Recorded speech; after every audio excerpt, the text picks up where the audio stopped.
அனைவருக்கும் வணக்கம். மகர ராசிக்காரர்களுக்கு படைத்த பிரம்மன் எழுதிய தலைவிதி மகர ராசியினருக்கு காதலும் திருமணமும் வாழ்க்கையும் எப்படி அமையும் என்று பார்க்கும்போது, மகர ராசிக்காரர்கள் மிகவும் வலுவாக சனியின் ஆதிக்கத்தில் பிறந்தவர்களாக பார்க்கப்படுகின்றனர். பொருளாதார ரீதியாக வலுவான சூழலை பெற்றவர்களாக பார்க்கக்கூடியவர்கள் நிச்சயமாக மகர ராசிக்காரர்கள். அது மட்டுமல்லாது இவர்கள் மிக சிறிய பணியை செய்தாலும் அதிலிருந்து மிக பெரிய அளவில் லாபத்தை பெற்று தன்னுடைய சொந்த சம்பாரியத்தில் உயரக்கூடிய நபர்களாக இருப்பது இவர்களுடைய கூடுதல் சிறப்பாக பார்க்கப்படுகிறது. எனவேதான் தன்னுடைய காதலை முழுமையாக அனுபவபூர்வமாக அனுபவிக்கக்கூடிய ஒரு ராசிக்காரர்களாக நிச்சயமாக பார்க்கப்படுகின்றனர். இளம் வயதில் ஏற்படக்கூடிய சவலங்கள் எண்ண ஓட்டங்களுக்கு கடிவாளம் இடக்கூடிய நபர்களாக மகர ராசிக்காரர்கள் நிச்சயமாக பார்க்கப்படுகின்றனர். ஏனென்றால் பக்குவம் அடைந்த வயதில் வருகின்றதே உண்மையான காதல் என்பதை ஆணித்தரமாக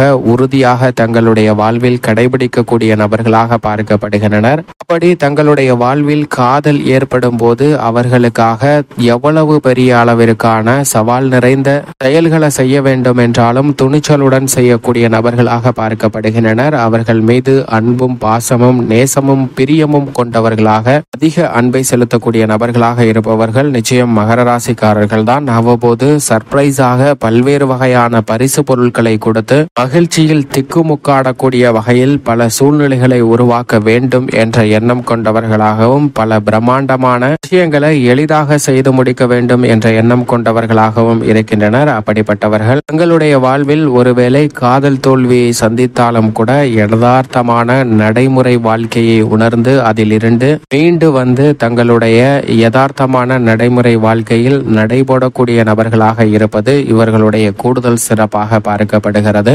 ஆனால் அதே வேளையில் சமமாக இருக்க வேண்டும் என்றும் குறிப்பாக நடுநிலையாக இருக்க வேண்டும் என்ற எண்ணம் பெற்றவர்கள் தான் செய்தது தவறு என்றால் அதற்கான தண்டனையை அனுபவிக்க வேண்டும் என்றும், அதே சமயம் தாம் விரும்பியவர் தவறு செய்துவிட்டார் என்றால் நிச்சயமாக அவருக்கான தண்டனை கொடுக்க வேண்டும் என்ற எண்ணம் கொண்டவர்களாகவும் இருப்பது இவர்களுடன் பழகும் போது காதல் செய்யும் போது சற்று கவனத்துடன் இருக்க வேண்டும் என்பதை நமக்கு உணர்த்துகிறது.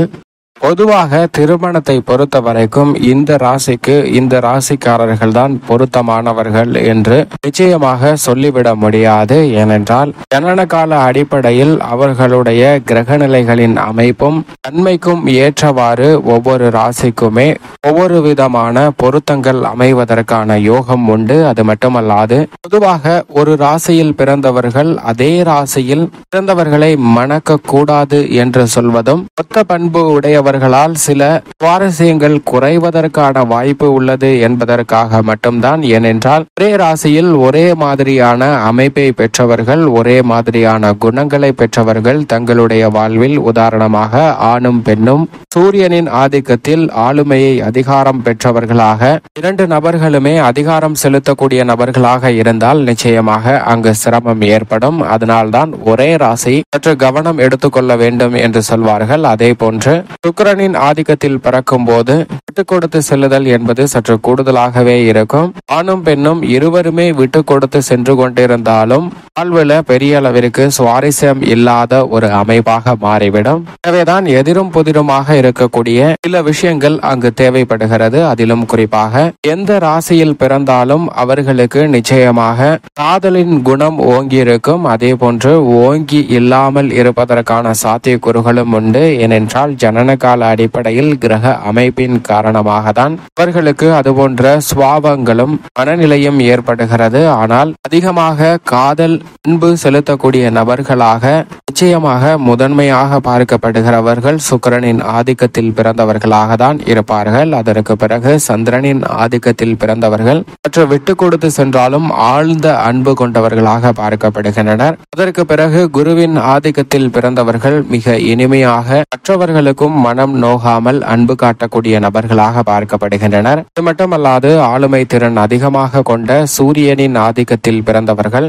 உங்களுடைய சுபாவத்தில் அனைத்திலும் ஆதிக்கம் செலுத்த வேண்டும் என்ற எண்ணம் கொண்டவர்களாக பார்க்கப்படுகின்றனர். அதே போன்று செவ்வாயின் ஆதிக்கத்தில் பிறந்தவர்கள் எதை செய்தாலும் வீரமாக செய்ய வேண்டும் என்று செயல்படக்கூடிய நபர்களாக இருப்பார்கள். முன் யோசனை இல்லாமல் ஒரு செயலை செய்து முடித்துவிட்டு அதற்கு பின் அதை பற்றி எண்ண மாட்டார்கள். அதன் விளைவுகளையும் தாக்கங்களையும் பற்றி கொள்ள கூட பொருள்படுத்தாத நபர்களாகவும் பார்க்கப்படுகின்றனர்.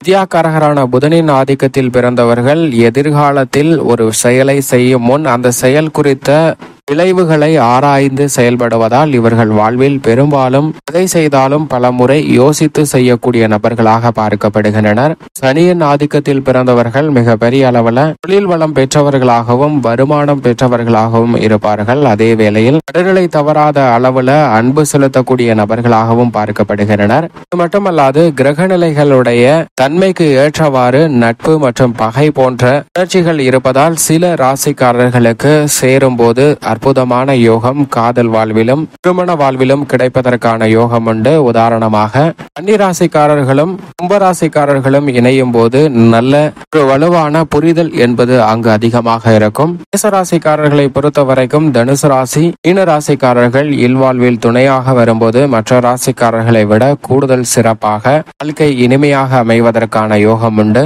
இதுபோன்று பல உதாரணங்களை சொல்லிக் கொண்டே செல்லலாம். அதே போன்று மற்ற எதிரெதிராக பார்க்கப்படுவது கடகம் விருச்சகம் ஆகிய ராசிகளை சொல்லிவிடலாம். இது எல்லா நேரத்திலும் சொல்லிவிட முடியாது. ஆனால் நண்டு தேலின் குணம் கொண்டதால் சில நேரங்களில் சற்று கடுமையான சூழல் இருப்பதற்கான வாய்ப்பு உண்டு. இதெல்லாம் ஒருபுறம் இருந்தாலும் கூட காதலும் திருமணமும் என்று சொல்லக்கூடிய வேளையில் ஜாதகம் ஜாதக கட்டங்கள் கிரகநிலைகளின் பார்வை அம்ச கட்டம் என பல விஷயங்களை நுணுக்கமாக கவனித்தாலும் கூட மன பொருத்தம் என்பது ஏற்பட்டுவிட்டால் நிச்சயமாக ஜாதகத்தில் இருக்கக்கூடிய தடைகளை தோஷங்களை பரிகாரம் செய்து இல்வாழ்வில் மனவாழ்வில் இணையும் போது பல்வேறு வகையான மகிழ்ச்சி நிச்சயமாக தங்களுடைய வாழ்வில் நிறைந்து கிடைக்கும். இப்படி பல்வேறு விஷயங்கள் பொதுவாக இருந்தாலும் கூட தான் ஒருவரை நேசித்து விட்டால் விரும்பிவிட்டால் அவருக்காக எப்பேற்பட்ட தியாகமும் செய்யக்கூடிய ஆற்றல் பெற்றவர்கள். காதலில் வெற்றி பெற வேண்டும் என்பதற்காக நேர்மையான வழியில பல்வேறு வகையில காதல் வெற்றிக்காக பல்வேறு தியாகங்கள் மட்டுமல்ல பல தந்திரமான விஷயங்கள்ல ஈடுபடக்கூடிய நபர்களாகவும் நிச்சயமாக மகர ராசிக்காரர்கள் பார்க்கப்படுகின்றனர். பெரும்பாலும் ரிஷபம் மிதுனம் கன்னி துலாம் ஆகிய ராசிகள் இவர்களுக்கு மிகவும் சாதகமான ராசியாக பார்க்கப்படுகிறது. இந்த ராசியினருடன் காதல் ஏற்படும் போது நிச்சயமாக காதல் வெற்றியில் முடிவதற்கான யோகம் உண்டு என்பதில் சந்தேகமே இல்லை. ஆனால் அதே வேளையில் ஆளுமையும் அதிகாரமும் செலுத்தக்கூடிய சிம்ம ராசிக்காரர்களிடம் சற்று கெடுபடியாக இருக்கக்கூடிய நபர்களாகவும் பார்க்கப்படுகின்றனர். மற்றவர்களுடைய வளர்ச்சிக்காக உறுதுணையாக இருப்பதோடு மட்டுமல்லாது தன்னுடைய வளர்ச்சிக்காகவும் உறுதுணையாக இருக்கக்கூடிய வாழ்க்கை துணையை தேர்ந்தெடுக்க வேண்டும் என்ற எண்ணம் கொண்டவர்கள். அப்படி வாழ்க்கை துணை